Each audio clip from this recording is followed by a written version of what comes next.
নিশ্চিত আউট সেটাও দিলেন না আম্পায়ার। এমনকি একের পর এক ভুলভাল সিদ্ধান্ত গিয়েছে বাংলাদেশের বিপক্ষে। পাকিস্তানের সাথে আজ ম্যাচে একাধিকবার এমন বিপাকে পড়েছে টিম টাইগার্স। বল করার সময় দুইবার উইকেট থেকে বঞ্চিত হয়েছে লিটন দাসের দল। বাংলাদেশের বিপক্ষে আম্পায়ারের এমন একাধিক বিতর্কিত সিদ্ধান্ত নিয়ে বিস্তারিত জানবো রিপোর্টে।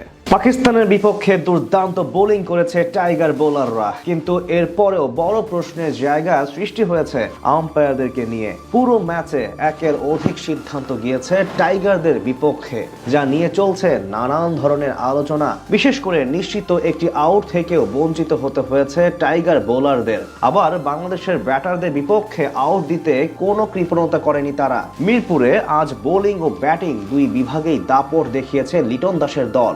ঘরের মাঠে ঠিক নিজেদের পুরনো রূপ দেখিয়ে 3 ম্যাচ টি-20 সিরিজে এগিয়ে গেল লাল সবুজের প্রতিনিধিরা। এদিন টস জিতে আগে বল করতে এসে প্রথমেই ব্রেক থ্রু এনে দেন তাসকিন আহমেদ। এরপর নিজের ঘূর্ণির জাদু দেখান সহ অধিনায়ক শেখ মাহাদি। তাছাড়া বল হাতে আজ সবচেয়ে বেশি অপ্রতিরোধ্য ছিলেন কাটার মাস্টার মুস্তাফিজুর রহমান।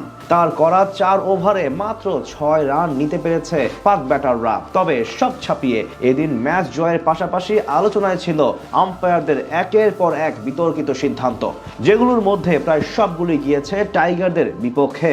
সেখানে প্রথম ঘটনাটি ঘটে ম্যাচের প্রথম ইনিংসের 14তম ওভারের শেষ বলে। তানজিম সাকিবের করা শর্ট পিচ ডেলিভারি ব্যাক ফুটে ডিফেন্স করতে গিয়ে মিস করেন আব্বাস আফ্রিদি এবং বল গিয়ে আঘাত হানে তার প্যাডে। সাথে সাথে জোরালো আবেদন করে বাংলাদেশ, কিন্তু আম্পায়ার সেটিকে নট আউটের সিদ্ধান্ত দেন। পরবর্তীতে রিপ্লেতে দেখা যায় বল ব্যাটের সাথে কোনো সংযোগ স্থাপন করেনি এবং পায়ে না লাগলে পরিষ্কারভাবে আঘাত হানত স্ট্যাম্পে। কিন্তু আম্পায়ার্স কলের কারণে কপাল পুড়ে বাংলাদেশের। 17তম ওভারে ঘটে সবচেয়ে অবাক করার ঘটনা। মুস্তাফিজুর রহমানের অফ কাটার ডেলিভারিতে পুরোপুরি বিট হন পাক ব্যাটার ফাহিম আশরাফ। বিপরীতে এলবিডব্লিউর আবেদন করে টাইগাররা, কিন্তু সেই ডাকেও সাড়া দেননি আম্পায়ার মোর্শেদ আলী খান।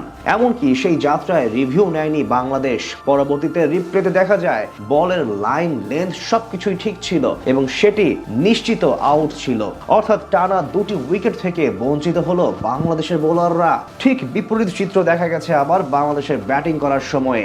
15তম ওভারে আবরার আহমেদের ফ্লাইটেড ডেলিভারি অন সাইডে খেলতে গিয়ে পরাস্ত হন পারভেজ হোসেন ইমন। বিপরীতে পাকিস্তানের জোরালো আবেদনে সাড়া দিয়ে আঙ্গুল খাড়া করে আউটের সিদ্ধান্ত দেন আম্পায়ার, কিন্তু ইমন রিভিউ নিলে দেখা যায় বল স্ট্যাম্পের উপর দিয়ে চলে গেছে, অর্থাৎ আউট হননি এবং বেঁচে যান তিনি। বাংলাদেশের বিপক্ষে পুরো ম্যাচে এমন ভুলভাল সিদ্ধান্ত ছিল এই আম্পায়ারের কাছ থেকে, যদিও সেই সব বিষয়গুলো আটকাতে পারেনি টাইগারদের ম্যাচ জয় থেকে। ব্যাটিং ও বোলিং এ দাপট দেখিয়ে জয় তুলে নেয় লাল সবুজের প্রতিনিধিরা। তবে আজ যদি কোনোভাবে চাপে থাকতো তাহলে নিশ্চিতভাবেই আম্পায়ারের সিদ্ধান্তগুলো আরো বাজেভাবে ব্যাক ফুটে ঠেলে দিত টাইগারদের, যা অবশ্য হয়নি।